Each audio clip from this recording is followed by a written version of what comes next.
I think the best decision he made was to come back to school for another year, and I can't stress it enough to all these quarterbacks that are looking at maybe leaving after their junior year.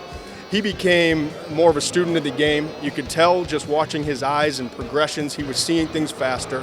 He was throwing to spots and anticipating throws, and I thought he made a significant improvement from his junior year to his senior year. I think he and Kevin Hogan from Stanford are the only two guys that, if forced into play in the NFL next year, would be mentally ready to do so. And so, it speaks to the development that he went through. I thought he was inconsistent in his junior year, showed flashes, but a lot more consistent this past year. And I just think this one last year in college really helped him and will prepare him, whether he's forced to start a game or two in his rookie year or just serve as a backup. But I think he'll be more prepared. Well, for me, I'm a big fan of Connor Cook. A lot of people have him going in the second round. I think he works his way into the first. He's a big, strong-arm quarterback, comes with a pro-style offense, well coached.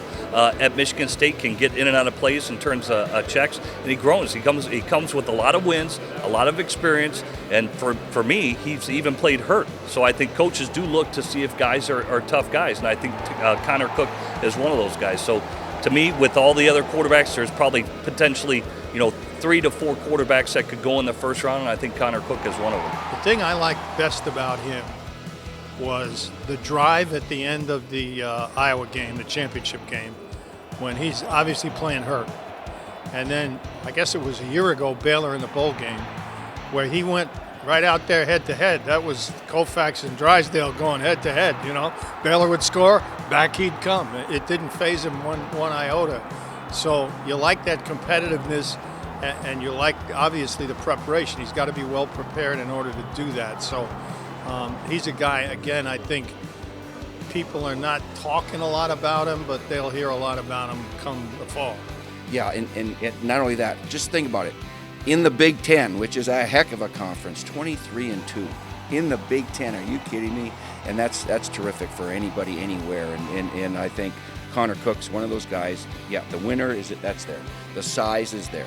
He's interviewing with teams each night, and they're going to get to know him personally. And we know he's a worker, and he's a tough guy, and he's a smart guy. So I think as the draft process goes on, people are going to even appreciate it more than they do right now as a winner. They're going to get to know the kid personally. And I know there's all this, stuff swirling around. He wasn't elected captain. It was this 34-5, right? 34-5 speaks volumes about what a guy can do, what his capabilities are, and he's a guy that's firmly in the conversation of being a first-round quarterback. It's a big week for him to talk to the scouts and to the coaches and the teams, but all in all, his talent speaks for itself. And the last thing I'll say about him, they doesn't get enough credit for, I think, is toughness. Because that shoulder injury that had him miss Ohio State this year, he came right back and continued to play. He may not have been 100%, but he was good enough to win another Big Ten title. So I think they've got to play up that toughness aspect with him because he's got it.